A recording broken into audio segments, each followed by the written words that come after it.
invitons.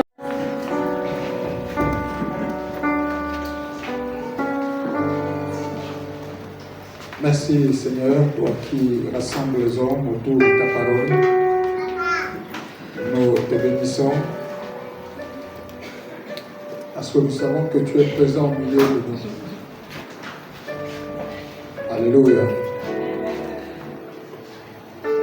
Alors je voudrais continuer sur bâtir sa vie en Christ. Bâtir sa vie en Christ.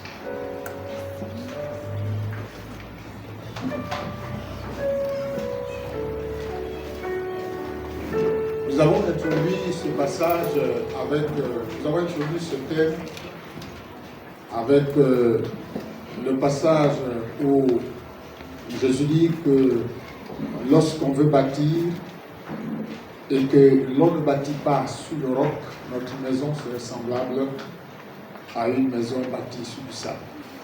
Et il a été question ce premier jour de faire comprendre que la maison était l'image de la vie.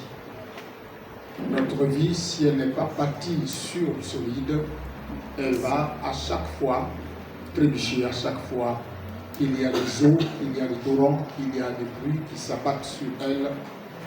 Nous allons nous affaiblir, nous allons succomber. Et nous avons vu 3 points sur comment bâtir sa vie en Christ. Le premier point que nous avons vu, c'était celui d'être assidu au temple.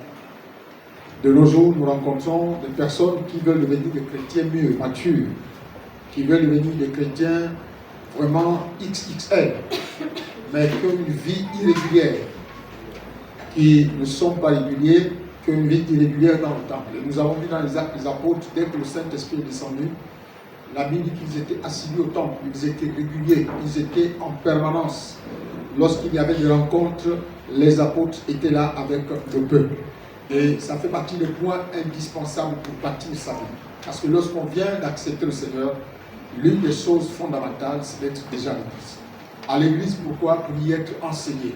Et le deuxième point, c'était cela. La Bible dit qu'il persévérait dans l'enseignement des apôtres. Dans l'enseignement des apôtres. Et si l'on veut grandir dans la foi, si l'on veut mûrir dans la foi, il faut qu'on persévère dans les enseignements. Persévérer dans les enseignements, c'est être là même lorsque tu ne sens pas la disposition d'être là. C'est venir même quand tu ne sens pas la paix et la volonté d'être là. C'est pourquoi on parle de persévérance. Il y a comme une sorte de lutte qui peut se dégager. Une lutte intérieure, une lutte morale, une lutte psychologique. Et la Bible parle de persévérer. Lorsque nous persévérons, c'est comme quelqu'un qui est confronté à plusieurs épreuves, confronté à des combats. Et on se doit de lutter pour y arriver. Donc le deuxième point était comment bâtir sa vie, c'est de persévérer dans l'enseignement qui nous est donné, les enseignements qui nous sont donnés. Et le troisième point que nous avons abordé, c'était la méditation et l'application de la parole. La méditation. Lorsqu'on veut bâtir sa vie en Christ, on doit méditer la parole et on doit appliquer ce que nous méditons. Et nous avons parlé nous avons parlé de développer la communion, c'était ça. Le troisième point, c'était développer la communion avec Dieu. Et dans développer la communion avec Dieu, il y avait développer la communion avec Dieu par la prière, bâtir sa vie en Christ par la prière et bâtir sa vie en Christ en méditant et en appliquant la parole de Dieu. Est-ce qu'on peut dire Amen? Amen. Alors, il est important, je voudrais un peu introduire en remettant l'accent sur la nécessité d'appliquer la parole de Dieu, sur la nécessité de la méditer. Et c'est important. Pourquoi c'est important? Bien-aimé, Matthieu chapitre 7. Si on peut lire les versets 23 à 26. Matthieu chapitre 7, si nous pouvons lire le verset 23 à 26. Je vais lire pour tout le monde. Il est dit, alors je leur dirai ouvertement, je ne vous ai jamais connu, retirez-vous de moi, vous qui commettez l'iniquité. C'est pourquoi quiconque entend ces paroles que je dis et les met en pratique sera semblable à un homme prudent qui a bâti sa maison sur le roc. La pluie est tombée, les torrents sont venus, les vents ont soufflé et se sont jetés contre cette maison. Elle n'est point tombée parce qu'elle est fondée sur le roc. Mais, verset 26, quiconque entend ces paroles que je dis, quiconque entend ces paroles que je dis, et ne les met pas en pratique sera semblable à un homme insensé qui a bâti sa maison sur le sable. La pluie est tombée, les torrents sont venus, les vents ont soufflé et ont battu cette maison. Elle est tombée et la ruine a été grande. Est-ce que vous pouvez dire Amen? Amen. Je voudrais introduire par ce passage. Nous avons introduit la dernière fois par le fait de bâtir sa vie sous le roc. Et je voudrais introduire ce soir par le fait de ne pas appliquer la parole, de ne pas bâtir sa vie. Alors on est exposé, on s'expose. On s'expose. Alléluia. La Bible dit que lorsque la parole de Dieu est libérée, il faut bien écouter ce que je dis ce soir. Lorsque la parole de Dieu est libérée et que tu es censé appliquer cette parole, tu ne l'appliques pas, tu es comme un insensé. Un insensé comme un fou. Tu es comme un insensé. Et si tu ne peux pas appliquer, parce que plus tu appliques la parole qui t'est enseignée, plus tu renforces ta vie spirituelle. Plus tu la renforces, tu la maintiens en équilibre. Mais si tu n'appliques pas la parole, appliquer la parole n'est pas seulement lire la Bible. Non, j'ai lu ma Bible le matin. J'ai lu ma Bible le matin. Mais est-ce que tu as appliqué les recommandations que tu as reçues en lisant la Bible? Lorsqu'on s'approche de la parole de Dieu chaque jour, on ne doit pas s'approcher de la parole de Dieu comme un livre d'histoire, comme un simple livre. On doit s'approcher de la parole de Dieu avec l'intention de découvrir quelque chose de la part du Seigneur et de recevoir de Dieu un message. Voilà un peu l'attitude qui doit nous animer lorsqu'on s'approche de la parole de Dieu. Je m'approche de la parole de Dieu, je prends ma Bible pour la méditer dans l'intention de recevoir de Dieu quelque chose. Mais si nous lisons seulement la Bible, nous lisons, et puis la preuve qui prouve que tu n'as rien reçu de Dieu, parce qu'au sortir de cette méditation, au sortir de cette lecture biblique, tu n'as même pas été capable de retenir quelque chose de la part du Seigneur. Qu'est-ce que le Seigneur t'a dit pendant que tu étais dans tes heures de méditation? Tu vas lire le matin, qui a lu la parole de Dieu? Moi, j'ai lu la Bible. C'est bon, c'est normal. On peut dire que chacun a lu la Bible. Est-ce que chacun est rentré dans la méditation pour recevoir de Dieu? C'est là où est le problème. C'est là où il y a le problème. Qui a lu la Bible le matin? Les gens vont lever les mains. Qui a retenu quelque chose de la part du Seigneur? Les mêmes mains qui ont été levées, certains ne vont pas se relever à nouveau. Pourquoi? Parce que on s'approche de la parole de Dieu comme dans un esprit charnel. On se dit, bon, c'est la Bible, je vais lire, car Dieu a tant aimé le monde, qu'il a donné son Fils unique, afin que quiconque croit en lui ne périsse point, mais qu'il ait la vie éternelle. Pourtant, Dieu veut peut-être te reparler dans ce passage. Mais lui, tu le récites. La preuve que tu peux le réciter, tu lis la Bible le matin? Oui, je l'ai lu. Tu as lu quoi? Non, Jean 3, 16, la Bible, Dieu a tant aimé le monde, qu'il a donné son Fils unique. D'accord. Qu'est-ce que Dieu voulait te faire comprendre en te connectant à nouveau à ce passage? Approchons-nous de la Bible. Approchons-nous de la parole de Dieu dans le but de recevoir de Dieu. Qu'est-ce que Dieu a à nous dire? Qu'est-ce que Dieu a à nous dire? Vous ne vous posez pas de questions. Vous avez tellement de choses à dire à Dieu. On a tellement de choses. À 4 h du matin, on a des choses à dire. À 1 h, on a des choses à dire. À 20 h, on a des choses à dire. On dit tellement de choses à Dieu. Mais qu'est-ce que Dieu a à vous dire, vous? Qu'est-ce que Dieu a à vous répondre? Qu'est-ce que Dieu vous dit? Rien du tout. C'est pourquoi parfois nous commettons tellement des erreurs. Parce qu'on ne reçoit jamais de Dieu. On passe tout le temps à parler, à parler, à parler, à parler. C'est comme un couple. Un couple où la femme parle. L'homme fait quoi? L'homme est obligé de fermer la bouche. Amen. L'homme est obligé de fermer la bouche. Parce que tellement la femme parle que l'homme... Et puis après tu lui dis, hein, je préfère ne plus parler. Parce que tu as tellement le monopole. C'est la même chose parfois qui nous arrive. La Bible dit, la nature ne vous enseigne-t-elle pas? On parle avec Dieu, on parle. Dès qu'on se lève le matin, éternel Dieu, je te bénis. Merci pour la vie, merci pour mes frères, merci pour mes soeurs. On tourne tout. Merci pour le sujet. Bénis le pasteur, bénis-le. Voilà ceci, bénis les mains de vie abondante, bénis tout le monde. Seigneur, envoie les ouvriers. Au nom de Jésus. Amen. On a terminé. On est à la louche. On se lave. On est parti. On n'a rien reçu de Dieu.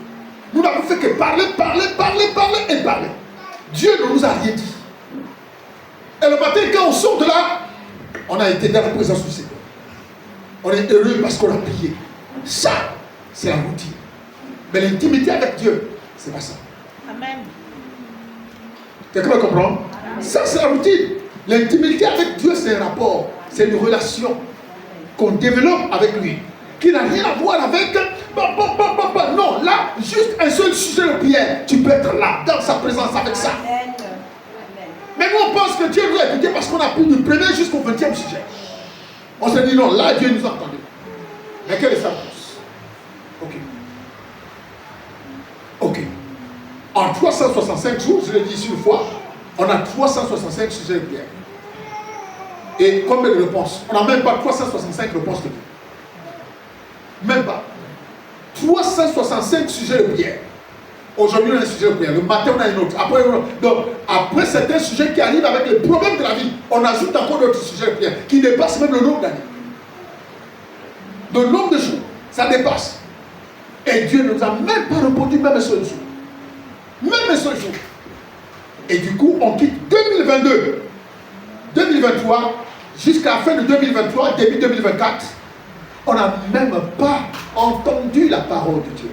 On n'a même pas entendu Dieu murmurer dans nos oreilles. On n'a même pas entendu l'Esprit de Dieu se révéler à nous. On n'a même pas entendu. Rien du tout. Nous avons entendu la parole de Dieu être prêchée par ses serviteurs. Oui, mais dans tes temps, c'est pourquoi on parle d'intimité.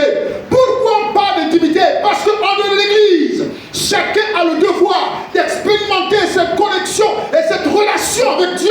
On ne peut pas développer cette relation et sortir toujours bredouille.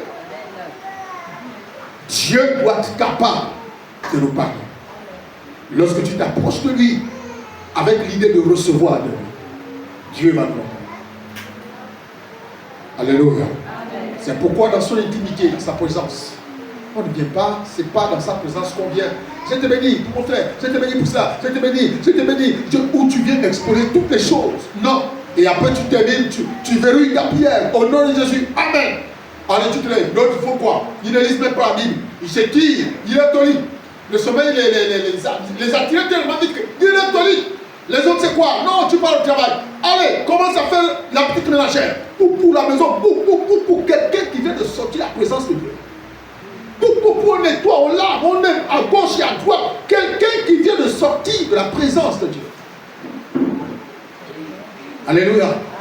En réalité, quand on sort de là, c'est comme si tu n'étais pas la présence. Parce qu'après, tu fais quoi? C'est-à-dire que tu es même énervé. Tout de suite, même tu commences, mais vous aussi, vous commencez à les choses marchent. Tu es énervé. Amen. La présence de Dieu, c'est tout autre chose. C'est tout autre chose. L'objectif, c'est que chacun vive ça. Où on n'est pas pressé par le temps. Où on n'est pas pressé par... Si tu sais que tu dois te presser à partir de 4 h, 5 h, trouve une autre heure de connexion. Où tu as plus, où tu as le maximum de temps avec. Tu es là, rien que dans sa présence. Rien que là.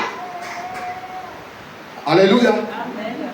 Je veux dire qu'il m'arrive des temps où parfois quand je suis dans la maison, quand je rentre, parfois j'ai envie tellement de prier, mais je n'ai pas envie de déranger maman qui est en train de dormir. Je rentre aux toilettes et je suis là-bas. Je peux te faire 1 heure.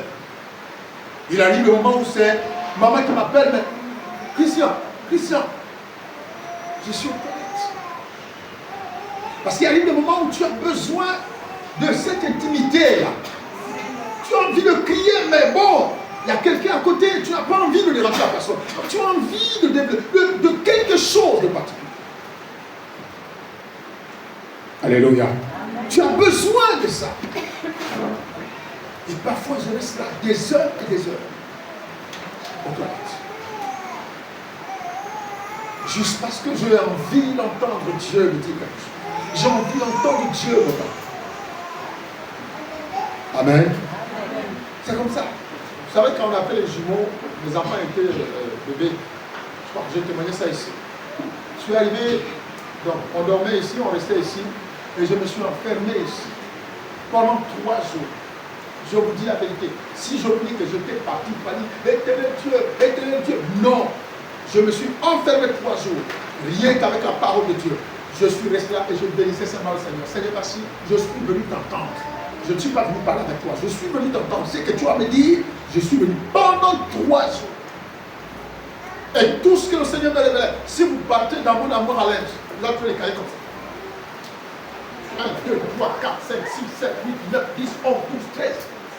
Les cahiers dans lesquels je fais mes enseignements, les cahiers dans lesquels je note tout ce que Dieu me dit. J'ai jamais dit ça. Quand celui-là va finir, ça rentre. C'est comme ça. Et je prends des notes. Et quand je sors de là, j'ai des révélations, j'ai tellement de choses. Et surtout qu'on préparait un séminaire. Et quand on arrive au séminaire, je n'ai même pas besoin de faire beaucoup de choses. Je sais que le temps que j'ai passé avec Dieu dans sa présence, et ça se remarquait, ça se voyait. Donc, apprenons à développer l'intimité avec Dieu. L'intimité, ce n'est pas souvent ce que nous faisons. Il y a des temps d'intercession. Si mon peuple, celui qui était mort, comment on prie, oui, il y a cette plage-là, oui. Mais la relation, vous voyez, l'intimité est celle-là où Jésus quittait les apôtres pour aller très tôt au matin, avant le lever du jour sur la montagne. C'est ça l'intimité. L'intimité, c'est lorsque Jésus prenait avec lui Pierre, Jacques et Jean, et leur disait, mettez-vous ici au pied de la montagne, moi je vais plus loin. C'est ça l'intimité, quand je te retrouve seul. L'intimité, c'est lorsque Moïse quittait, prenait avec lui Hur, on appelle comment, Hur, Aaron et Josué, Hur et Aaron. Il prenait la Bible qu'il restait au bas de la montagne, et lui il allait plus loin. Frère, les exigences du ministère font en sorte que lorsque tu as la responsabilité du ministère, une responsabilité quelconque sur toi, que tu sois obligé de prendre une longueur d'avance par rapport au monde que tu diriges. Tu es obligé de prendre une longueur d'avance. Parce que si tu n'as pas une longueur d'avance, tu vas te retrouver avec tous tes membres qui ont pris une longueur d'avance et toi tu es derrière. Alléluia. L'intimité, c'est lorsque Daniel quittait sa maison et allait dans le temple prier 3 fois par jour. C'est ça la relation. Ça, c'est la vie en gloire. Avec nous allons prier, nous allons prier, nous allons prier. Ça, c'est des intercessions. Mais lorsque nous sommes dans l'intimité avec Dieu, bien aimé, c'est autre chose. Est-ce que tu peux dire amen? Amen. Cherche à te nourrir de ça. Cherche à développer ça. Applique la parole. Ce que tu lis, applique-le. Lorsque c'est nécessaire, quand c'est utile, quand tu n'as pas compris, cherche à comprendre. Pasteur ou Seigneur, j'ai lu quelque chose, je n'ai pas compris, éclaire-moi, ouvre-moi l'esprit. Ou pasteur, j'ai lu un passage, on ne lit pas la Bible au hasard. Ça dit, quelqu'un ferme sa Bible, et puis il ouvre comme ça, il dit, pasteur, pendant que j'ouvre la Bible, je suis tombé sur un verset. Effectivement, c'est pourquoi tu as mal, parce que tu es tombé, tu n'arrives à rien comprendre. Alléluia. Amen. J'ai ouvert ma Bible et je suis tombé sur un passage. Donc, soyons disciplinés lorsqu'on lit même la parole de Dieu. Amen. Alléluia. Amen. Amen. 1 Corinthiens chapitre 3, verset 12. Si quelqu'un peut me lire cela. 1 Corinthiens 3, 12. Si quelqu'un a la page, 1 Corinthiens 3, 12.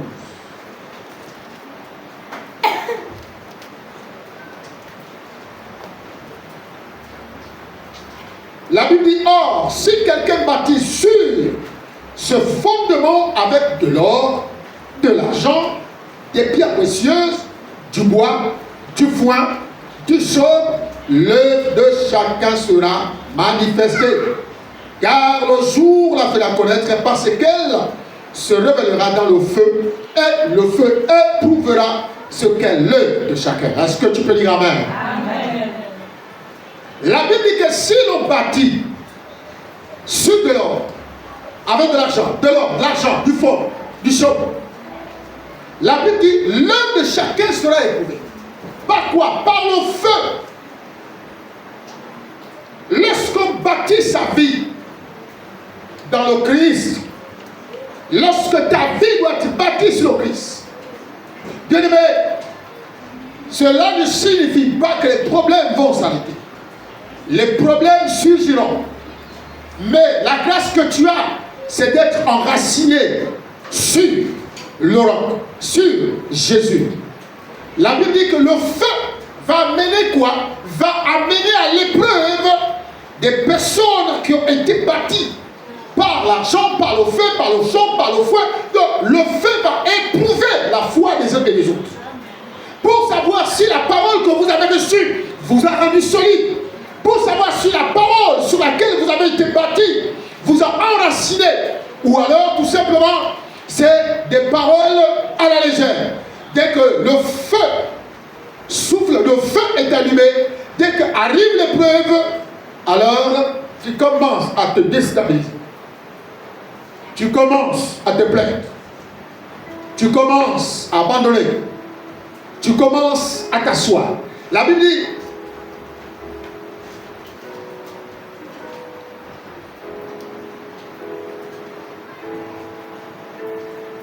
voilà, donc, c'est où là? C'était quel verset encore? Verset 12. Voilà. Or, quand le jour fera paraître, parce qu'elle se révélera dans le feu, et le feu éprouvera ce qu'est l'œuvre de chacun. Voilà. C'est quand il y a des problèmes qu'on reconnaît les véritables chrétiens. Parce que le feu, c'est quoi? Ce sont ces vents, ces tempêtes qui se jettent sur nous. Qui se jettent sur nous. Et l'œuvre de chacun est éprouvée. On persiste, on demeure solide parce que nous avons été bâtis sur le roc. Mais si on s'écroule, si on se plaint, si on abandonne, c'est parce qu'on a été bâti sur du sable. Alléluia. Et la Bible dit, si l'œuvre bâtie par quelqu'un sur le fondement subsiste, il recevra une récompense. C'est pourquoi le rôle du pasteur Goudérou, c'est de bâtir les vies. De bâtir les vies où les gens ne sont pas emportés à tout vent de doctrine. Où même si les difficultés viennent sur la vie d'une personne, les épreuves viennent, les tempêtes s'abattent sur la vie de la personne, que cette personne tienne debout, n'abandonne pas, persévère et continue dans sa foi. Or, si nous bâtissons avec de l'argent, avec tout ce que nous connaissons, bâtir avec l'argent bien aimé, c'est bâtir une vie fragile. Bâtir une vie fragile, une vie sensible. Dès que les problèmes arrivent, on s'écarte. Pourquoi? Parce que peut-être comme Adiana paye ses dîmes, alors j'ai du mal à reprendre Adiana, donc je suis obligé de caresser Adiana, même dans ses bêtises, même dans ses erreurs, au risque de craindre qu'elle parte ou qu'elle se refroidisse et qu'elle ne paye plus ses livres. Ça, c'est bâtir avec de l'argent. Bâtir avec de l'argent, bâtir sur du sable, bâtir avec du chaud. Voilà. Bâtir avec des pierres précieuses, du bois, du foin, du chaud. L'œuvre de chacun sera manifeste. Alléluia. C'est pourquoi je vous ai dit le premier jour que lorsqu'on veut bâtir un homme, lorsqu'on veut bâtir une personne, ça prend du temps. Ça prend du temps de bâtir quelqu'un. Ça prend du temps de ton énergie, de ton investissement pour bâtir quelqu'un. Et lorsque cette personne est bâtie, alors les épreuves vont commencer à surgir dans la vie de la personne qui est en train d'être construite, dont le diable sait qu'un investissement est en train d'être fait sur cette personne. Alors les épreuves vont commencer à souffler, à s'abattre sur la personne et voir si véritablement cette personne a été enracinée. Alléluia. Amen. Alléluia. Amen. Regardez. Lorsque Jésus est arrêté, qu'est-ce qui s'est produit? Qu'est-ce qui s'est passé quand Jésus avait été arrêté à Gethsemane? Qu'est-ce qui s'est passé? La Bible dit tous les 12 et ceux qui étaient là ont fait quoi? L'ont abandonné, ont fui. Est-ce que vous comprenez? Tous les 12 ont fui. Mais pourquoi ils ont fui? Ils ont fui parce qu'ils sentaient leur vie menacée. Alléluia. Ils ont fui parce qu'ils sentaient leur vie menacée. Mais dans un coin de leur tête, ils n'ont pas abandonné le Seigneur. Parce qu'ils se sont remémorés les paroles du Seigneur. Et ont tout fait pour aller se mettre quelque part et se retrouver comme le Seigneur leur avait dit. Mais ils ont fui parce qu'ils sentaient leur vie menacée. Mais toi tu fuis, qui te menace? Qui te menace? Pierre, qui renie Jésus. Pourquoi? Parce qu'il sentait sa vie menacée. Judas, qui trahit Jésus, est-ce qu'il était menacé? Non. Judas n'était pas menacé. Celui qui trahit n'est jamais menacé. Celui qui fuit, celui qui renie, parce qu'il sent sa vie menacée. Quelqu'un me comprend? Je prends l'exemple de ça. Voilà, comme Monique et Solange s'entendent très bien, alors elle fait quoi? Monique, qui était attachée à moi, qui était loyale, va commencer à aller, par exemple, me critiquer sur Solange. Et dès que quelqu'un qui vous est loyal commence à critiquer la personne pour qui il est loyal, il a déjà la rupture automatique. Il y a déjà une rupture sur le plan spirituel. Il ne reste que la matérialisation sur le plan physique. Est-ce que vous comprenez? Dès que quelqu'un qui t'est loyal commence à critiquer, il y a intérêt à se méfier de cette personne. C'est pourquoi vous voyez, dans le milieu politique, ça ne badine pas. Dans le milieu politique, ça ne blague pas. Dès que quelqu'un commence à aller critiquer celui qui est au pouvoir, même si tu étais en fonction, on t'élimine. On te retire les fonctions. Parce que ça ne joue pas. Et c'est ça la trahison. Alléluia. La trahison, c'est lorsque tu te désolidarises de la loyauté qui te mettait attaché à quelqu'un. Tu sors au détriment d'une autre personne. Là, il y a un problème. Et vous pouvez tourner ailleurs. Et quelqu'un qui t'est loyal, qui te critique déjà avec quelqu'un d'autre, il faut faire attention. Il n'y a pas une autre révélation que vous dites. Il n'y a pas une autre manière de vous dire ça. Quelqu'un qui t'est fidèle, je vais prendre l'exemple simple, peut-être pour vous amener à comprendre. Adrien est ma baptiste. Depuis des années. Et Adrien commence à aller me critiquer, par exemple, avec Lionel.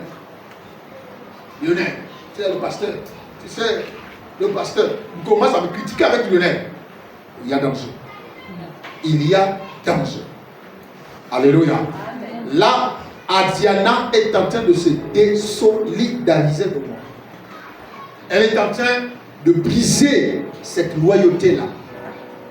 Parce que juste elle s'entend bien avec Dieu. Parce qu'ils mangent ensemble. Parce qu'ils grouvent ensemble. Donc, et c'est là où la rupture vient. Et Adriana elle-même va être à l'origine de la situation qui arrive. Mais Adriana va commencer à me pointer du doigt, le pasteur a changé. Alors que c'est elle qui a abusé ça. Quelqu'un me comprend? Amen. Non, on ne comprend plus le pasteur. C'est elle qui est à l'origine. C'est-à-dire que sur le plan spirituel, regardez, quand Dieu arrive, il voit Abraham. Quand il laisse Adam, le couple Adam le matin. Bon, j'arrive, je suis en train de surveiller pour le monde, j'arrive.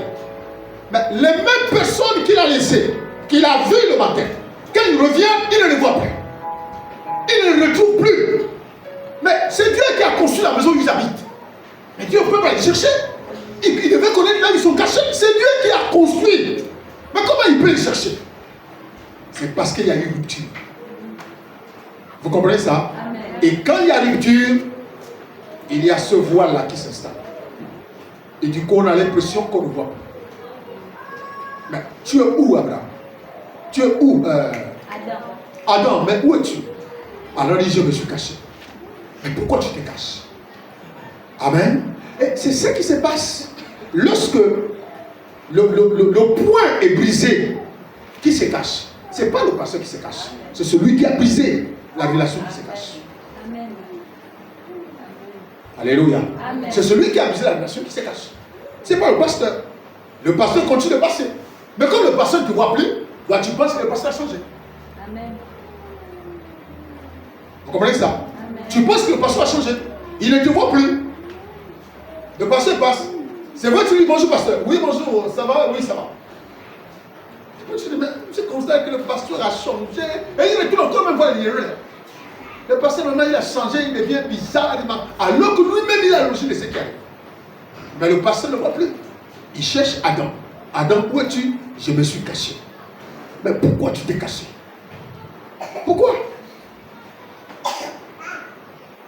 Alléluia. Amen. Donc quand on bâtit une vie, on bâtit une vie sur du solide. Sur du solide. Quand c'est bon, dis que c'est bon. Quand c'est mauvais, dis que c'est mauvais. Et la personne doit grandir avec ces deux entités. Le positif et le négatif. C'est-à-dire quand c'est bon, elle doit savoir que j'ai été apprécié, je bénis l'Éternel. Quand c'est mauvais, la personne doit avoir l'esprit de repentance. Elle dit, j'ai fauté, il faut que je m'améliore. Alléluia. Amen. Voilà, c'est ce qu'il faut comprendre. Bâtir sa vie en Christ, c'est croire en lui. C'est croire en lui. C'est compter sur lui. C'est faire confiance à Dieu. C'est ça, bâtir sa vie en Christ. C'est pourquoi lui-même, il a insisté. Il a insisté que nos vies soient enracinées. Il a dit quoi à Pierre? Il a dit à Pierre, Pierre, tu t'appelles Pierre. Et sur cette pierre, je bâtirai mon église. Pourquoi a-t-il décidé de bâtir son église sur la pierre, sur cette pierre? Parce qu'il savait que en bâtissant l'église sur la pierre, la Bible dit, les portes du séjour des morts ne prévaudront point contre elle. C'est-à-dire que même la mort aura du mal à détruire quelque chose qui a été bâti sur le roc. Et c'est pourquoi cette église, c'est nous. Cette église, c'est toi. Tu as été bâti sur du roc. Il a dit, je bâtirai splendeur sur le roc. Je bâtirai ma habitude sur le roc. De manière à ce que même si les vents se jettent, les torrents se jettent, les tempêtes se jettent, le feu arrive, que ces épreuves-là ne soient pas capables d'anéantir le produit que je bâtis.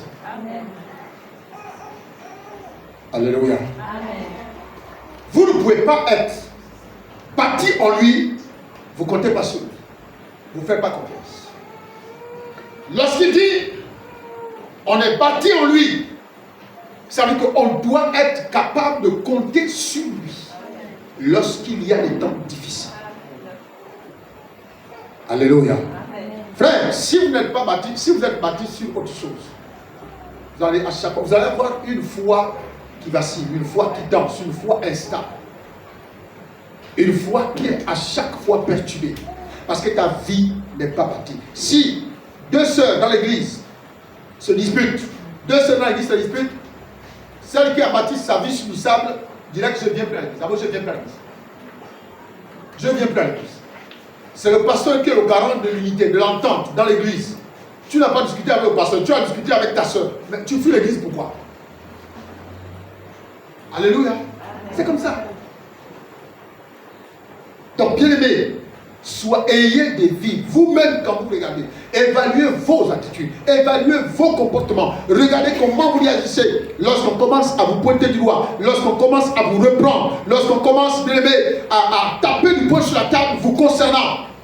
Évaluez-vous. Comment vous réagissez? Comment vous vous comportez? Comment? Quelle est la suite de votre vie après ce type de réprimande?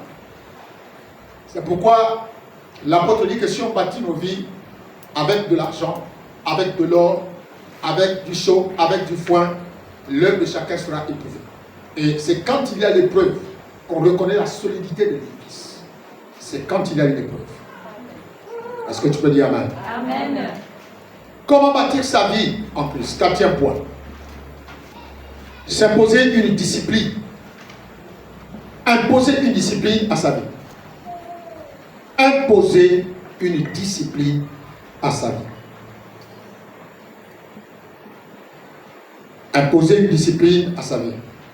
1 Corinthiens chapitre 9. Si une autre personne peut se mettre à 2 Timothée 2,5. Donc, quatrième point, nous avons vu 1, 2, 3, voilà, nous sommes au quatrième point. Imposer une discipline à sa vie. 1 Corinthiens chapitre 9,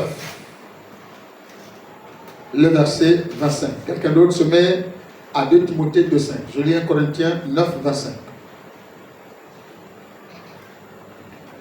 La Bible dit, tous ceux qui combattent s'imposent toute espèce d'abstinence. Et ils le font pour obtenir une couronne corruptible. Mais nous, faisons-le pour une couronne incorruptible. La discipline. S'imposer une discipline. Lorsque tu as été assidu à l'église, quand tu veux bâtir ta vie spirituelle, tu es assidu au temps. Ensuite, tu persévères les mercredis ou les vendredis dans l'enseignement. Ensuite, tu développes une communion avec Dieu par la prière, par la méditation et l'application de la parole de Dieu. Et ensuite, tu t'imposes une discipline. Et nous savons que la discipline, ce sont des règles que nous établissons et qui sont censées être respectées. Lorsque ces règles sont établies, tu dois les respecter pour parvenir à quelque chose de meilleur.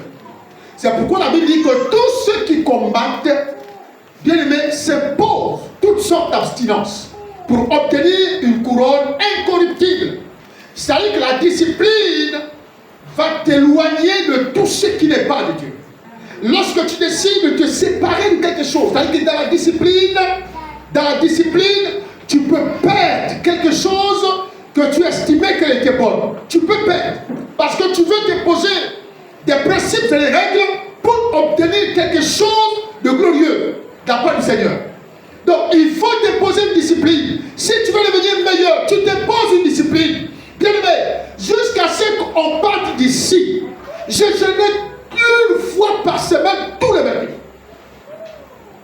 Personne ne m'avait demandé de le faire. Je jeûnais tous les mercredis.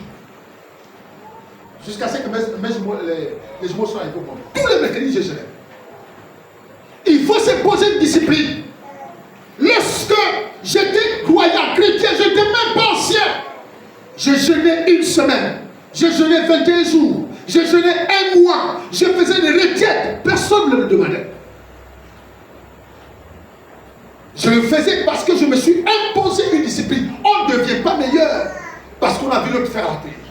On ne devient pas meilleur parce qu'on a vu l'autre faire comme ça à la télé. Non, frère, il y a la discipline, les règles, les principes que tu dois respecter. Bien aimé, ça va être difficile, mais tu es obligé de le faire si tu veux gravir un échelon supérieur. Alléluia. Amen. Amen. Amen. Voilà comment tu peux bâtir ta vie en Christ. Impose-toi une discipline. Prends des règles. Prends des décisions. Marque la rupture, comme je le disais, tous les jours, matin, midi et soir. Tu es toujours avec tout le monde. On ne te voit jamais dans une intimité avec Dieu. Jamais. Jésus marchait avec les collaborateurs, matin, midi et soir. Mais à une certaine heure, il savait se mettre à l'écart. Mais toi, jamais, tu n'as pas ce temps-là. Et tu veux devenir meilleur. Tu veux ouvrir le ciel quand tu pries. Tu veux que quand tu chantes là, tu commences à avoir des révélations.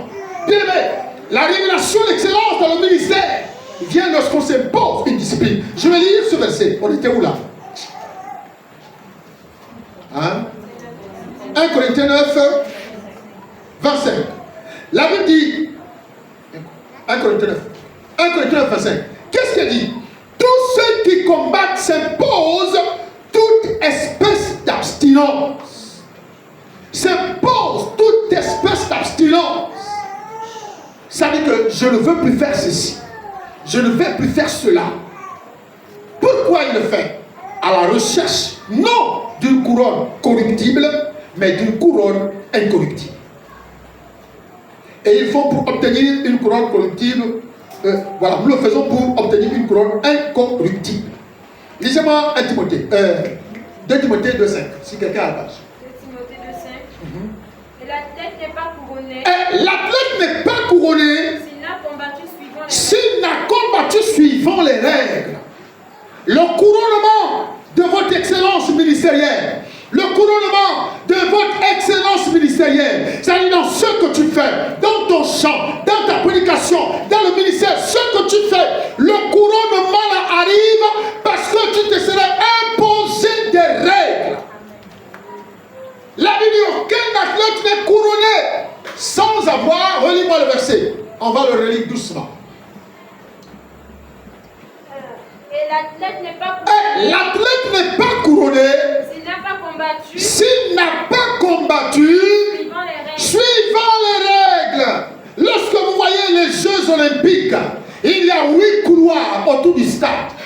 Bien-aimé, quand tu cours, si tu ne cours pas à l'intérieur de ton couloir, si tu mets seulement un pied, tu piétines la ligne, tu es éliminé. Alléluia.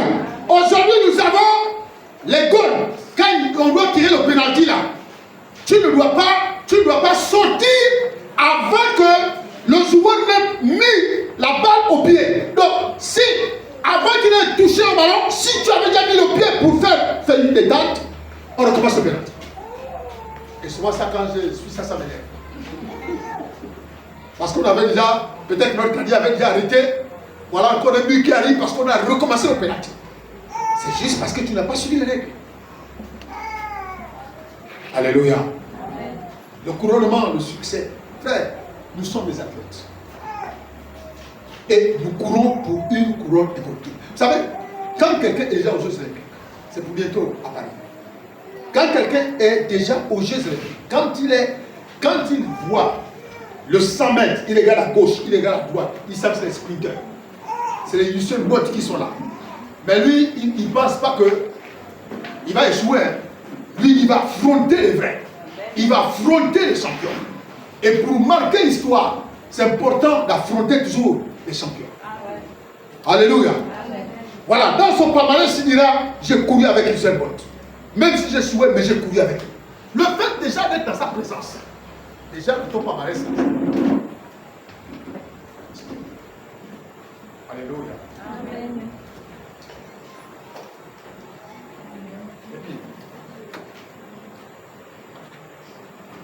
Ce sont les filles qui ont travaillé dimanche. Donc il est important que nous puissions comprendre ces principes-là. Alléluia. Comprenons ces principes. Si nous voulons être meilleurs, si nous voulons exceller dans notre domaine, il est important qu'on s'impose une discipline. La discipline, ce sont des règles, des méthodes que nous imposons à nous, que nous appliquons. Et ces règles-là doivent être respectées et obéies. Lorsque tu n'obéis pas ou ne respectes pas ces règles-là, tu vas toi-même les bafouer. C'est-à-dire que tu vas être celui qui construit et qui détruit lui-même. Est-ce que vous comprenez? Amen. Alléluia. Amen.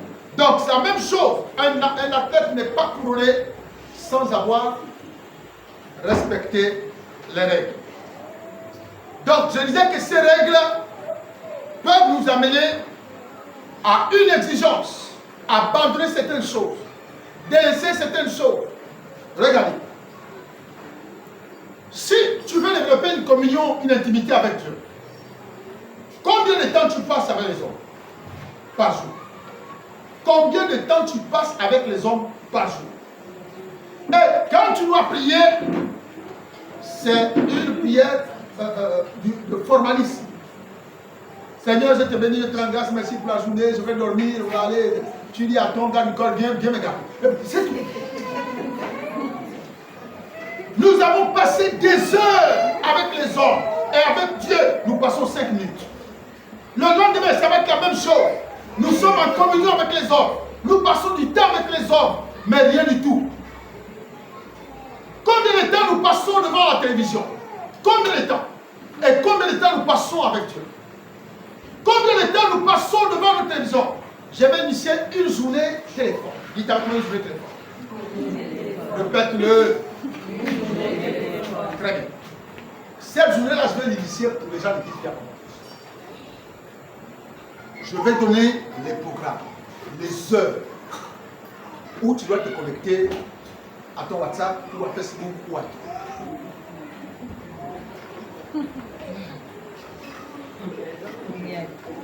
Adjana dit Amen. Amen. C'est-à-dire, nous allons par exemple dire, bon, mercredi, un emploi du temps sort de 8h à 9h. Juste une heure, on est connecté. Peut-être qu'il y a des informations que les gens nous ont envoyées la nuit. Terminé. On va se connecter et je vais vérifier ça. Comment je vais vérifier? Parce que quand moi je vais me connecter, je vais vérifier qui était le dernier à être connecté à 9h, à 10h, à 11h. Donc si on dit jusqu'à 8h, prochaine connexion, c'est midi.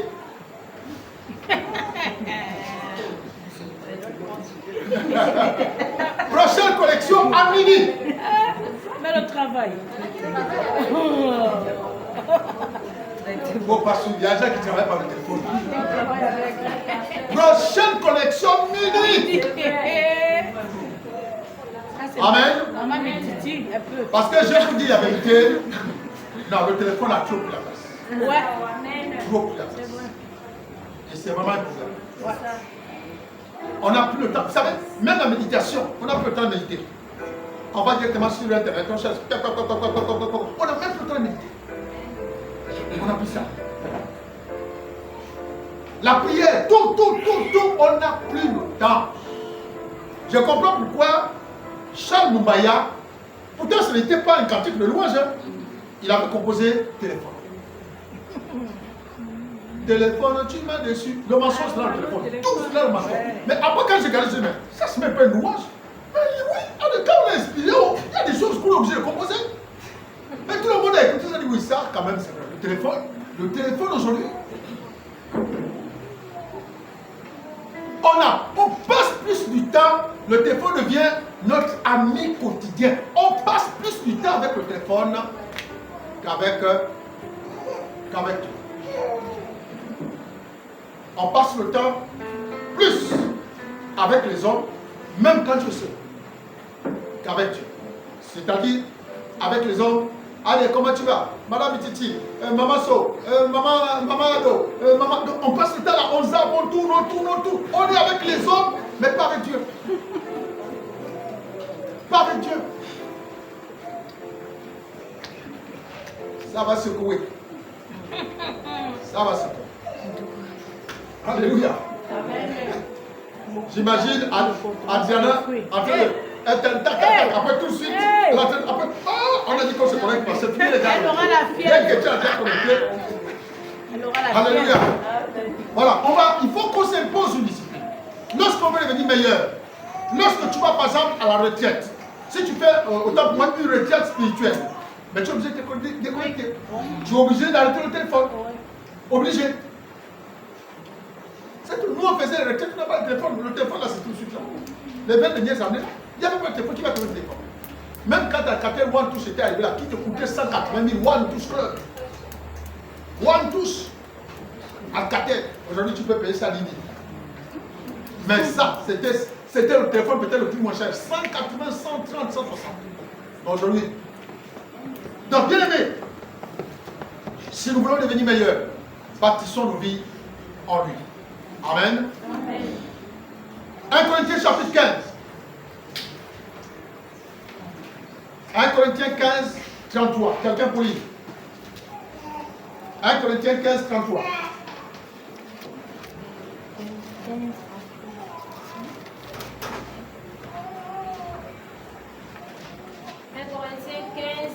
numéro 3.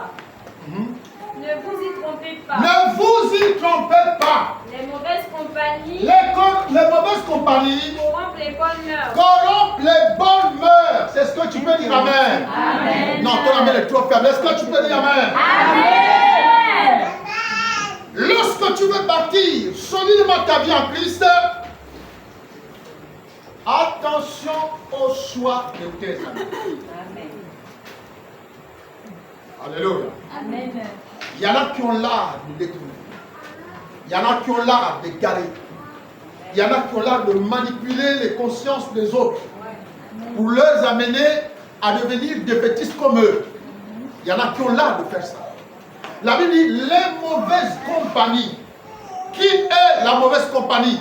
C'est cette personne qui ne marche pas dans la logique spirituelle. Cette personne qui n'a pas un langage spirituel. Cette personne qui, quand tu dis même je m'en vais à l'église, lui te dit, ah, toi aussi, tous les jours qu'à l'église, il faut aussi penser toi, à ta famille. Ça, c'est la mauvaise compagnie. Quelqu'un me comprend? Ça, c'est la mauvaise compagnie. Quelqu'un qui ne t'encourage pas dans ce qui est bien. Il faut faire attention. Ce n'est pas parce que vous vivez ensemble que c'est un bon ami. Non. Quelqu'un, vous êtes chrétien, vous, la personne qui dit allons voir, ce n'est pas interdit. Ça, c'est une mauvaise compagnie pour toi. Et vous partez. Seulement si il y en a qui dit déjà à Lionel ou bien à Cécile, non, viens, moi je suis là depuis, tu vois, la Bible dit que, et vous partez voir. Quand Lionel va voir ça, il va dire non, mais c'est normal. C'est pourquoi vous voyez Ève avec ses nez. Parce que quand Lucifer est venu, il a dit quoi? Il a dit Dieu n'a pas dit ça. Dieu n'a pas dit, je te dis que si vous mangez ça, vous allez voir ce que vous allez devenir. Ève a fait confiance à Lucifer. Pourquoi? Parce qu'il savait que lui, il venait de Dieu. Il venait de la présence du Seigneur. Donc lui, lui dit ça, c'est que Lucifer dit est réel. Amen. Amen. Beaucoup sont comme ça. La mauvaise compagnie. Si tu veux devenir meilleur avec Dieu, si tu veux bâtir une vie solide, enracinée, uniquement dans la parole, bien aimé, je préfère que tu t'abstiennes, que tu ne le fasses pas, que de dire, la Bible dit que un peu, parce que c'est le peu là qui va devenir encore un peu plus, et qui va devenir après tout un verre, après qui va devenir après toute une regard, après qui va devenir après deux regards. Bon, pour ceux qui boivent pour la regard, deux casse-têtes, Beaufort. Quoi d'autre là? Formule. Formule suicidaire aussi. Voilà. Quoi? Petit 33, comme ça on te donne. Voilà, 33, j'avais déjà oublié 33. MK. La mère à l'époque prenait une bière qu'on appelait la Bex. Elle existe encore, la Bex. Et on dit non, on ne vit qu'une seule fois. Il faut profiter. Vous êtes trop spirituel.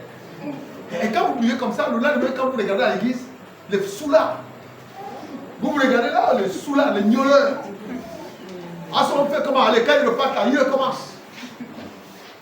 Quand tu veux bâtir une vie, pour avoir la révélation, l'inspiration, pour être sous la direction de l'esprit, il faut faire attention au choix de tes amis.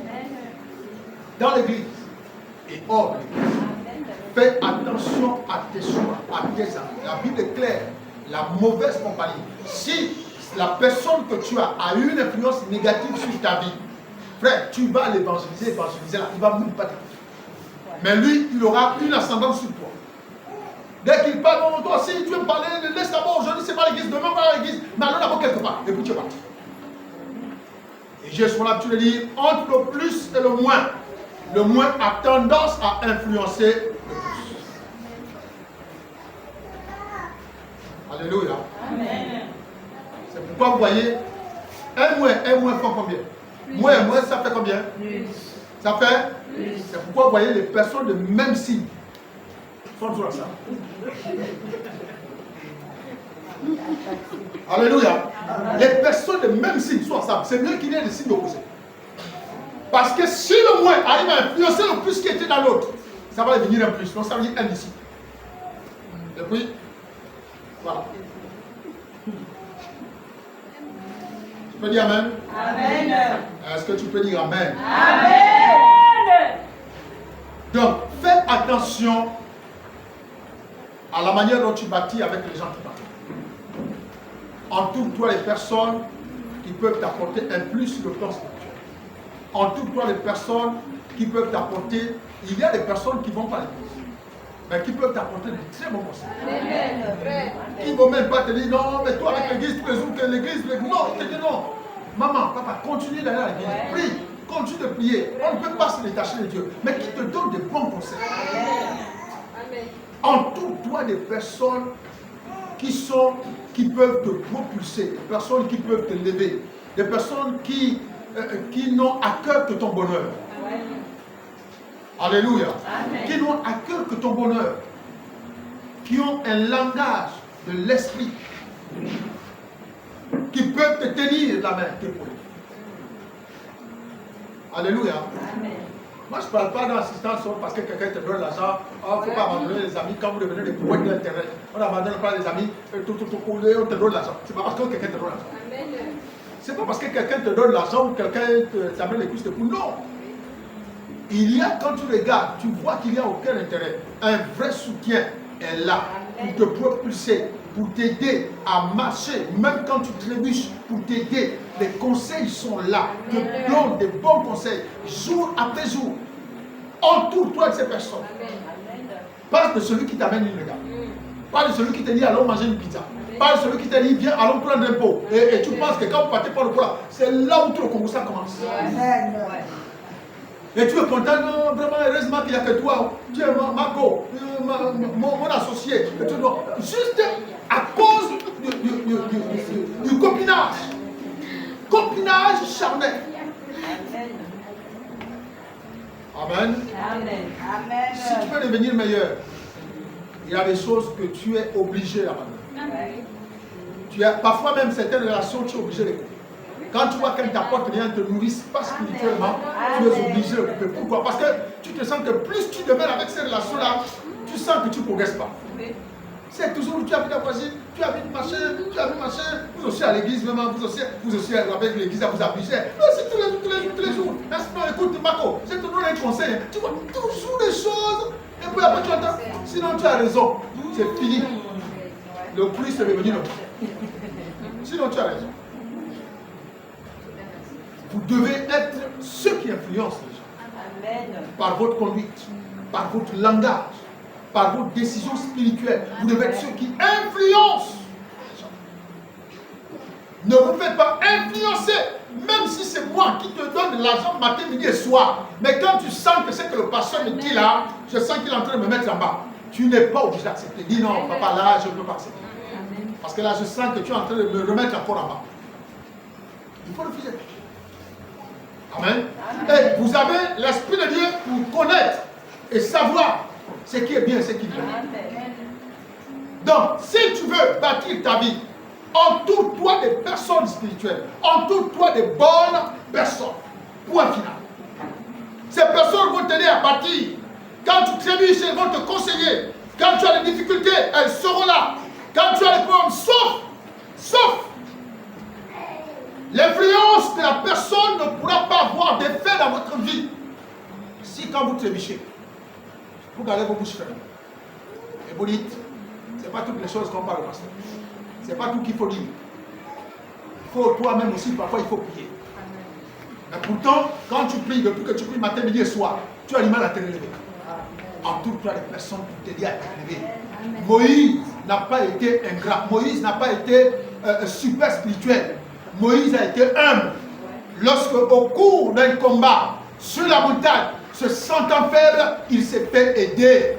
Par qui? Par ceux qui portaient la vision. Hur et Aaron, l'autre l'a tenu à la main gauche, l'autre l'a tenu à la main droite. Arrêtez de penser que vous êtes trop fort. Arrêtez de penser toujours que tout dire au pasteur, c'est exposer ta vie. Arrêtez de toujours penser cela. On est faible, on est vulnérable. On a besoin des uns et des autres pour nous aider parfois à franchir un palier. Amen. Mais quand on est toi sur le soir, on n'a pas besoin des autres. C'est ça le but. Quand tu n'as plus besoin des autres, Là, commence à le dire. Alléluia. Amen. Voilà. Non, en ce moment, je suis dans une situation, j'ai du mal, machin. Ah, toi aussi. Dès qu'elle a déjà parlé avec son combi, c'est parce que vous aimez trop parler. Il ne faut pas parler. Il faut un peu garder ça toi-même. Commence à prier seul. Tu es là dans ta maison, prie seul. Dieu nous entend, nous tous. Tous les jours, vous allez partir. Après, on va prêcher sur ça à l'estrade. Alléluia. Amen. Ici. Et pas, je prêche pas dans notre vie, je prêche à vie à moi. Amen. Alléluia. Donc, bien aimé, entoure-toi de personnes qui peuvent t'aider. Acte 42, 42. Acte 4, 42. L'avant-dernier verset. Comment bâtir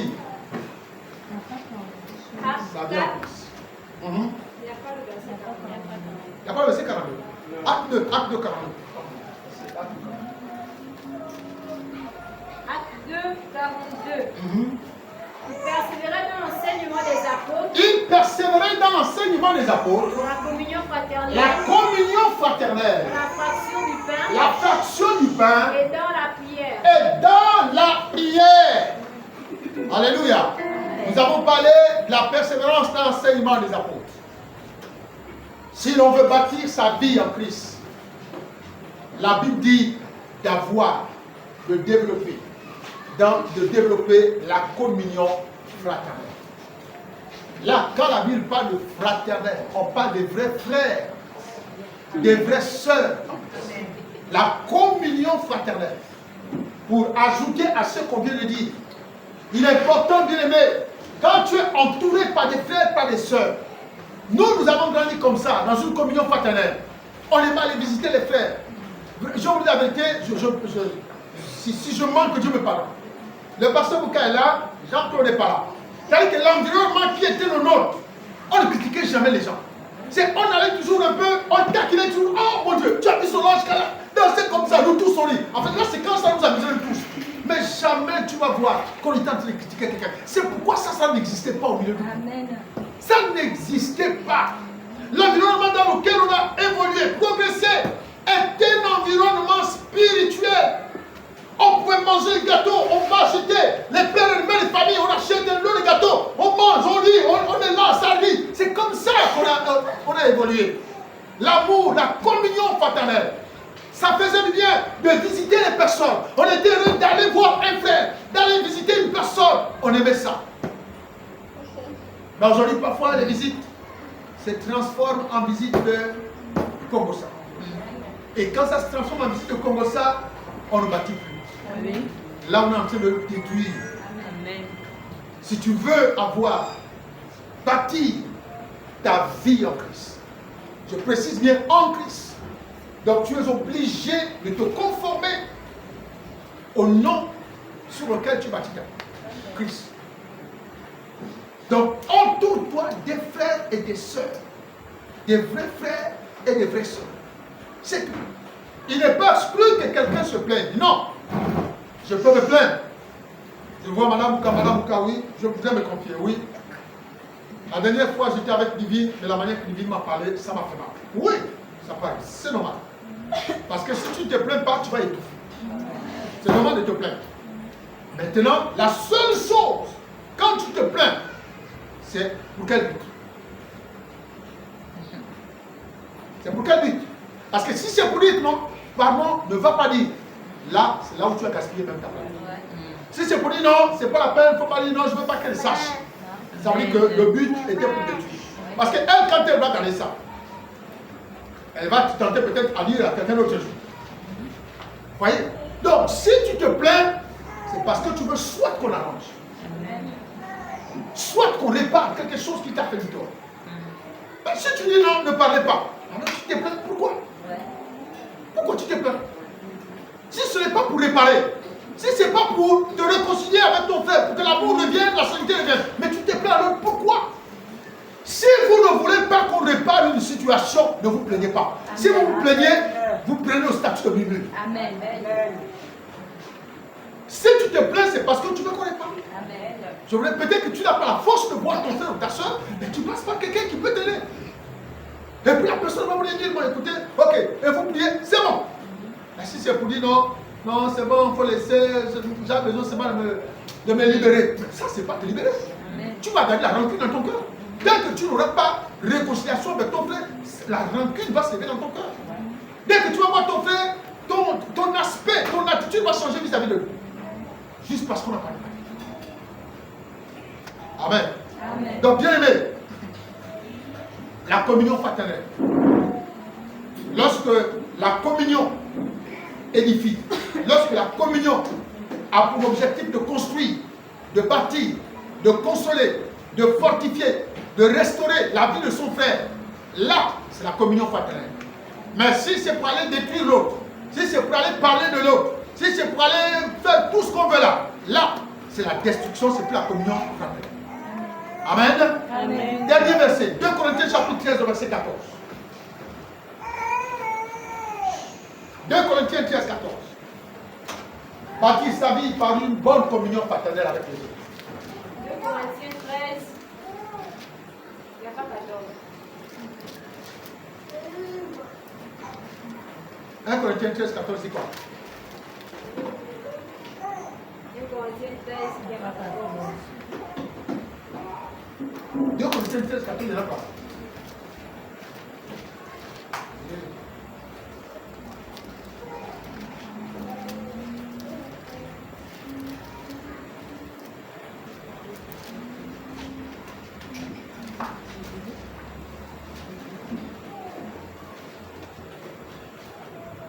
Oui.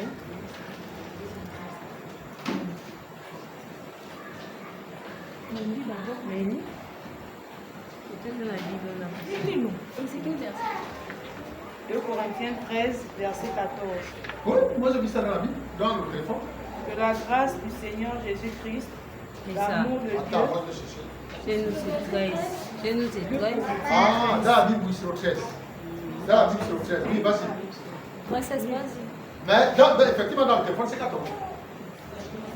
2 La Corinthiens, grâce du Seigneur Jésus-Christ, l'amour de Dieu, La grâce du Seigneur Jésus-Christ, l'amour de Dieu l'amour de Dieu et la communication du Saint-Esprit et la communication du Saint-Esprit soit avec vous tous. soit avec vous tous. Est-ce que tu peux dire Amen? Amen. La dernière chose que nous allons voir dans comment bâtir sa vie en Christ, c'est de développer une communion avec le Saint-Esprit. Développer une communion avec le Saint-Esprit. Développer une communion avec le Saint-Esprit. Par quoi? Par la prière. Vous savez, il y a des situations où vous devez vous adresser directement à Dieu. Les temps avec l'Esprit de Dieu, vous pouvez vous adresser directement à Dieu. Et pour vous habituer au Saint-Esprit. De la même façon que vous vous habituez au Seigneur Jésus. Vous devez vous habituer aussi à la personne du Saint-Esprit. Lorsque vous développez une relation avec lui, le Saint-Esprit devient plus réel et plus vivant dans votre vie. Donc vous pouvez sentir quand il vous parle. Vous pouvez distinguer sa voix. Donc, et plus l'Esprit de Dieu te parlera, alors plus ta vie sera en train de se construire. Parce que lui, il te dira ce qu'il faut faire et ce qu'il ne faut pas faire. Où aller et où il ne faut pas aller. Ce qu'il faut dire et ce qu'il ne faut pas dire. Il est là, il nous conduit, il nous dirige, il nous révèle Jésus. Car que sans l'Esprit de Dieu, on aura du mal à avoir une révélation réelle de Jésus. Donc on doit se connecter à lui, développer une communion avec lui. Et lui, il pourra nous révéler véritablement Jésus. Lorsqu'on a la révélation de qui est Jésus, nous aurons du mal à commettre même des impairs. Nous aurons du mal à commettre des faux pas. Alléluia. S'il arrive qu'on commette des faux pas, il y aura un sentiment de regret. Parce que l'Esprit de Dieu parle en nous. Il nous parle, il nous dirige, il nous dit ça, c'est pas bon. C'est pourquoi je dis un jour à quelqu'un, si l'Esprit de Dieu ne te parle plus, il faut que tu te révoltes. Il y a problème. C'est-à-dire que quand tu vis tranquillement ta vie, le Saint-Esprit n'est plus perçu, ne résonne plus en toi, là, il faut que tu te révoltes. Ça veut dire que quelque chose ne va pas. Il y a un mur qui s'est levé. Parce que, étant, la Bible dit, quand il viendra, il sera en vous, étant en nous. Il est censé nous parler chaque fois qu'il juge utile, nécessaire. Amen. Amen. Si on plonge dans la parole, il est là pour nous parler à l'intérieur. Pour nous dire, écoute, je vais t'expliquer ces versets. Je vais t'éclairer. Et il commence à nous éclairer. C'est pourquoi chaque fois que vous êtes dans la méditation, ayez toujours de quoi écrire. La tête ne va jamais tout aller. Ayez de quoi prendre des notes. C'est là où vous notez. Amen. Amen. Voilà. Parce que, comme je dis souvent aux prédicateurs, prenez des notes. Maintenant, le jour où vous serez programmé, le Saint-Esprit vous a déjà parlé, vous avez les notes. Allez, vous fouillez simplement votre bloc-notes. Si, je dis bien si l'Esprit de Dieu veut que c'est le message en question que tu libères. Parce que ce n'est pas tout ce qu'on note où le Saint-Esprit veut que c'est ça qu'on puisse enseigner. La situation et les saisons peuvent changer. Amen. Donc, si les saisons changent, ça veut dire que le message que tu voulais donner n'est pas approprié pour le moment. Est-ce que quelqu'un me comprend? Amen. Voilà. Donc, développer une communion avec l'Esprit de Dieu par la prière. Et par la louange. Premièrement, par la prière. Deuxièmement, par la louange. Il y a des gens qui passent moins de temps à louer Dieu. Bien aimé, c'est pas normal. Bien aimé, c'est le seul ministère que nous aurons combiné avec l'adoration que nous aurons à rendre au ciel. La louange. Louer l'Éternel. Louer le Seigneur. Comme disait l'oratrice ce matin, rendre grâce à Dieu. Il y a des opportunités et des occasions de rendre grâce. On ne rend pas grâce à Dieu tout simplement parce qu'il nous a donné de l'argent. On ne rend pas grâce à Dieu tout simplement parce qu'on a eu quoi? Un nouvel emploi. Nous rendons grâce à Dieu chaque jour, frère. Chaque jour. Lorsque tu te réveilles et que tu te rends compte que tu entends les oiseaux qui chantent, que tu entends le bruit des enfants de ta maison, que tu vois quand tu te lèves, tu regardes le ciel est sur toi. Tu te dis, mon Dieu, Dieu m'a donné la vie. Seigneur, merci, je te rends grâce. Amen. Amen. Que tu as mangé ou pas, rends grâce à Dieu. Amen. Dis-lui merci. Je suis encore vivant. Rends grâce à Dieu. Amen. Amen. Et la louange, c'est ça. Louer l'Éternel. Pourquoi tu loues Dieu? Parce que quand tu penses à tout ce qu'il fait dans ta vie, quand tu penses que tu t'es levé encore le matin, loue-le. Loue-le. Loue-le. Je vous dis la vérité. Il y a des démons, il y a des esprits qui vous éloignent, qui s'éloigneront de vous. Lorsque vous allez avoir une louange en esprit en vérité. Alléluia. Les esprits partiront. Les problèmes partiront d'eux-mêmes. D'eux-mêmes. Juste parce que vous avez eu à cœur de louer. Et je vais vous dire une chose. Il y a des gens qui pensent que la louange remplace la prière. C'est une fausse théologie. Louer, c'est prier 2 fois. Fausse théologie. La prière, c'est la prière. La louange, c'est la louange. L'adoration, c'est l'adoration. Chacun a son affaire. Alléluia. Amen. Sinon, Jésus ne serait pas épuisé lui-même. Qui peut me dire là où Jésus a chanté? Vous avez jamais vu là où Jésus a chanté? Hein? Est-ce que vous qui chantez, vous qui louez le Seigneur, est-ce que vous les chantez? À quel moment Jésus a chanté? Où on a vu que Jésus a chanté? Hein? Répondez-moi. Les chants, responsables des chants, et tous les chants.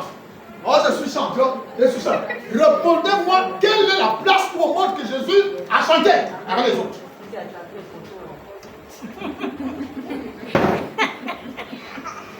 Alléluia. Amen.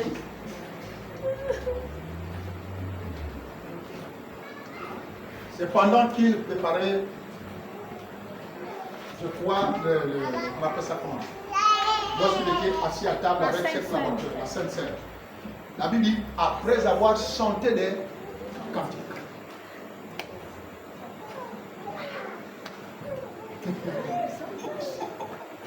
Ça veut dire qu'ils ont tous chanté. Amen. Après avoir chanté des cantiques, il prit la coupe, rendit grâce. Apprenez à louer le Seigneur. Louez. Louez le Seigneur. Louez-le. Quand je parle de louer, je ne parle pas de chanter, je parle de louer Dieu. Louer Dieu. J'ai parlé de chanter les chansons, j'ai dit de louer Dieu. Louer Dieu.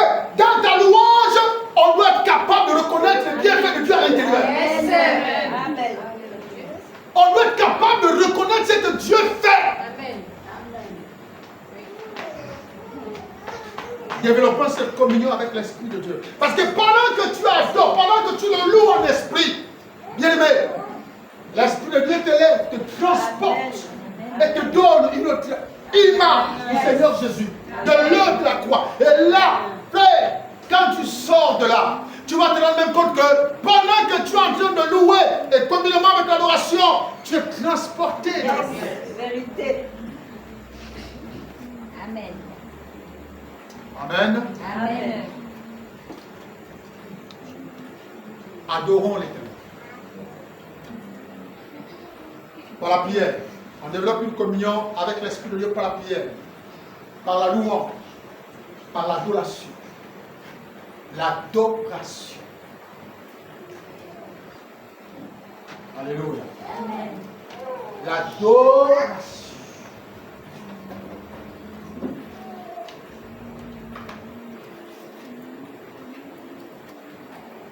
Lorsque nous adorons, la Bible dit, Jésus a répondu à cette femme, l'heure vient où les vrais adorateurs, ça veut dire qu'il y a du faux. Les vrais adorateurs adoreront le Père en esprit et en vérité. S'il dit les vrais adorateurs, ça veut dire qu'il y a des faux. Il y a des faux. Et quand tu n'as pas le discernement, il te serait difficile de discerner le faux adorateur. Tu auras besoin du discernement pour savoir que lui là, c'est faux. Et lorsqu'on est faux, on est tranché. On devient charnel. On est charnel. Il y a quand même comprendre. Lorsqu'on est faux, on est charnel. Donc je nous encourage tous à rechercher l'adoration de l'Esprit. Aide-nous à adorer Dieu, Esprit de Dieu. Aide-nous à adorer le Père, cet Esprit. Aide-nous, transporte-nous. Il a dit, l'heure vient où les vrais adorateurs adoreront le Père en esprit et en vérité. Parce que l'adoration de l'Église est portée vers l'Éternel. L'adoration du chrétien est portée vers Dieu le Père. Alléluia. L'adoration est portée vers Dieu le Père. Frère, celui qui mérite l'adoration, c'est lui. Donc pendant que nous sommes en train de l'adorer dans l'esprit, l'esprit nous propulse, frère. C'est pourquoi nous voyons des personnes qui atteignent un niveau d'adoration qui pousse à la repentance. Et on voit des larmes sortir des yeux. C'est pourquoi quand on atteint ce niveau, vous ne pouvez plus repartir la même personne. Parce que quand tu atteins ce niveau d'adoration, où tu t'exprimes, à un moment donné, ta voix est portée, frère, dans une dimension de prière, où tu parles en langue, où tu es en train de prier, à haute intelligible voix. Tu ne te contrôles plus. Même si hier, tu avais un peu de la méfiance, mais l'esprit te propulse. Lorsque lui-même te propulse, tu n'es plus sous ton contrôle toi-même. Alléluia. Amen. Et là, ce type d'adoration, l'esprit t'élève, t'élève, t'élève. Et quand tu atteins le trône de la grâce, des larmes coulent, et tu commences à crier, à parler en langue, à pleurer, bien aimé, parce que tu as atteint, tu as percé le plafond. Tu es allé au-delà. Alléluia. Tu es allé au-delà. Et quand tu as cette communion développée avec l'esprit, frère, tu deviens un instrument que le Saint-Esprit. Amen. Tu deviens un instrument que le Saint-Esprit utilisera. Développe cette communion par la prière, par la louange, par l'adoration et par le jeûne. Il y en a qui ne jeûnent pas. Ils grossissent matin, midi et soir. Matin, midi et soir. Ils ne jeûnent pas. Il faut casser un peu. Alléluia. Amen. Frère, le jeûne est une autre étape de la spiritualité. Une autre étape de la spiritualité. Quand tu décides de jeûner, de t'abstenir de toutes choses, il y a la prédisposition de ton esprit à recevoir de Dieu. Amen. La prédisposition à recevoir de Dieu. Frère, le corps que vous voyez là, c'est le corps qui a été morti par le jeûne. Chaque jour, des jeûnes personnels, pas des jeûnes comme le manette tout le monde, personnels. Des jeûnes personnels. Ici, la chérie, nous jeûnons tout le monde. Une semaine de jeûne. Les gens qui ne vont pas jeûner ne viennent pas au pied du soir. C'est comme ça qu'ils font. Il y en a des qui jeûnent 2 jours, ils tombent malades. Mais ça, c'est l'œuvre du diable. C'est l'œuvre du diable parce qu'on ne veut pas que tu jeûnes. 2 jours seulement, il tombe malade. Il a mal au crampes, il a les crampes au ventre, il a les crampes partout, aux abdos, au cou, partout. Mais quand il bouffe, ou bien la personne bouffe, il est tranquille. Et quand il sait qu'il ne peut pas jeûner, une semaine, il ne vient pas à l'église. Alléluia. Amen. Traitez votre corps. Assujettissez-le. Alléluia. Mortifiez-le. Il doit se soumettre à la discipline de l'esprit. Il doit se soumettre à la discipline de l'esprit. Je ne sais pas depuis combien de temps tu as jeûné. Je ne sais pas. Certains membres de la grâce de Dieu, nous allons voir un jeûne dernière semaine d'ici la fin du temps, qui va combiner avec le séminaire. Alléluia. Amen. Je prêche, j'applique. Amen. Amen. Alléluia. Parfois, il est important de monter à Dieu. La Bible dit quoi? La Bible dit que même lorsque les problèmes ont surgi, Mardoché a pris un jour de jeûne, et dicté par qui? Par celle qui était dans la cour du roi. Qui? Esther, sa nièce. Elle a dit organisez un jeûne. Pourquoi? Parce que le jeûne peut faire tomber n'importe qui. Amen.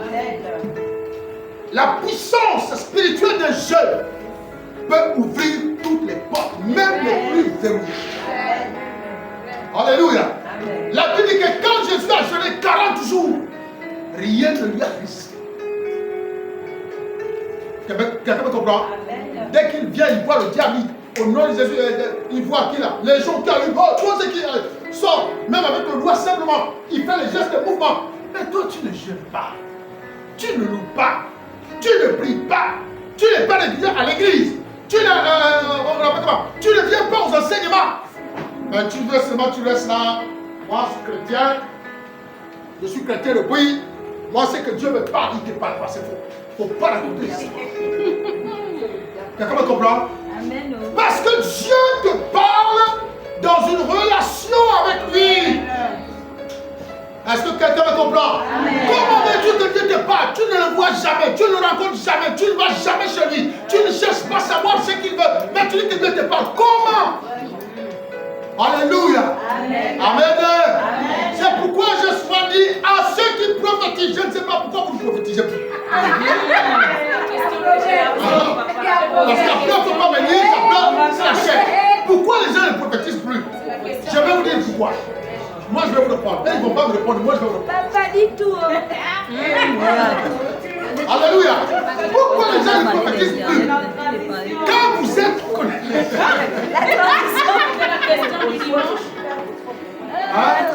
La transition. C'est la question de dimanche. Ah. Pourquoi les gens ne prophétisent plus? C'est un silence total. Dieu ne parle plus. Entre Malachie et Matthieu, il y a eu 400 ans. Dieu ne parlait plus. Est-ce qu'on se retrouve là? La transition là, on est là, dedans. 4-16 ans, Dieu ne parlait plus.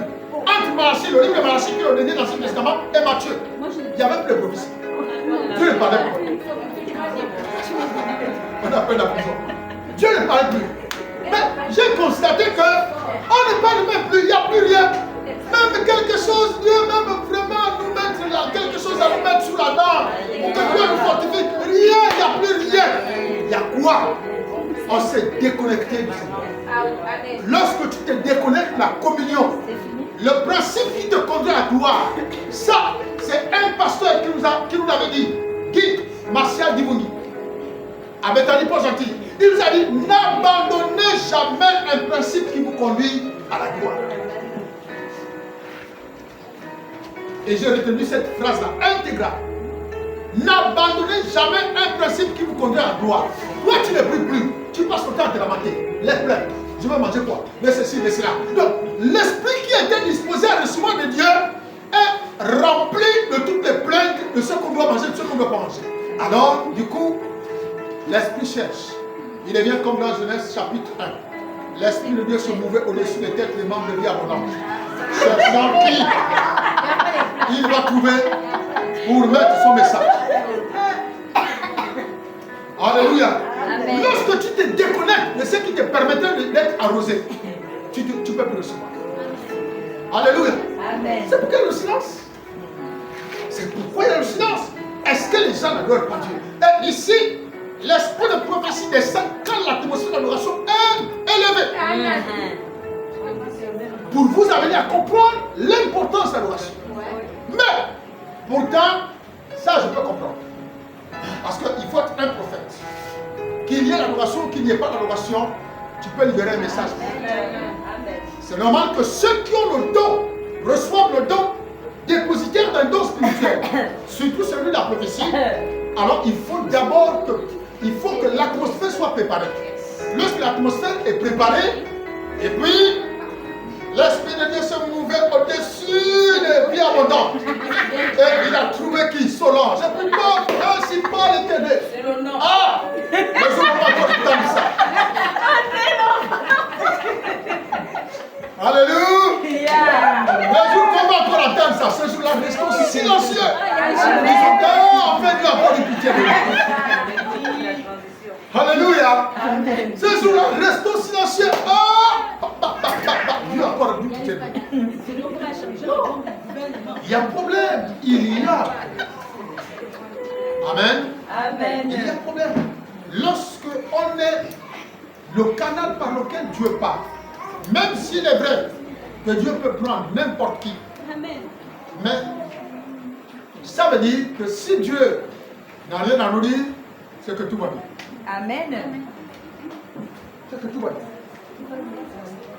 Et je veux aussi qu'ils viennent et qu'ils disent, ainsi parle l'Éternel. C'est moi qui parle.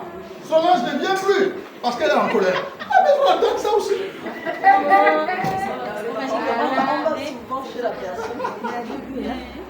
Alléluia. Donc, écoutez-moi, vous qui avez l'habitude de prophétiser. Ne vous mettez pas. Ne vous mettez pas. Écoutez, parce que ne vous mettez pas sous pression. Alléluia. Le jour que ça arrive, vous ne vous attendez pas aussi. Amen. Mais ce qui étonne, c'est le silence total. D'habitude, Dieu ne faisait pas un mois sans nous parler. Mais là, que suis. C'est-à-dire, Dieu soit comment? Une nouvelle révélation. Par exemple, on est en train de prier. Il y a des choses qui peuvent être dites, peut-être. Et puis, peut-être qu'on n'a pas. Écoutez-moi. Quand vous êtes en train de prier. C'est bon. Quand vous êtes en train de prier, la prière, développons une vie de prière. Et je vous dis souvent, développons une vie de prière. Il ne faut pas que ce soit des trucs un peu la même chose. Passons du temps à prier. C'est vrai, on a connu un peu les secousses. Ça fait combien de temps on a fait une vie de prière? Alléluia. Ça fait combien de temps on a fait une vie de prière? Ça remonte à quand même, je ne sais pas. Hein? Ça fait combien de temps on a fait une vie de prière? Mais on ne va pas faire aussi une vie de prière parce qu'il faut faire une vie de prière. une direction, une orientation doit être donnée pour organiser une veillée de prière. C'est pourquoi, à la fin de ce mois, nous aurons le séminaire, 3 jours, vaincre l'esprit de non-accomplissement. On est fatigué de voir que certaines choses ne se réalisent pas. On est fatigué de voir qu'on fait quelque chose et puis on ne va pas au bout. Vaincre l'esprit du non-accomplissement. C'est le thème de notre séminaire d'ici la fin du mois. Amen. Commencez à prier pour ça, pour que Dieu parle, que Dieu fasse du bien, que Dieu se révèle à nous, que le Saint-Esprit se révèle, que nous ayons toute connaissance au travers de la parole de Dieu. Et que les âmes soient libérées, que ce qui était bloqué soit débloqué, et que les gens rentrent dans l'accomplissement de leur projet, de leur destinée, de quelque chose qu'ils ont demandé, qui traîne, que les portes s'ouvrent, que la grâce de Dieu abonde pendant cette période de séminaire. Est-ce qu'on peut dire Amen? Amen. Alléluia. Amen. Voilà. Donc, nous reviendrons toujours sur les prophéties, sur tous les dons.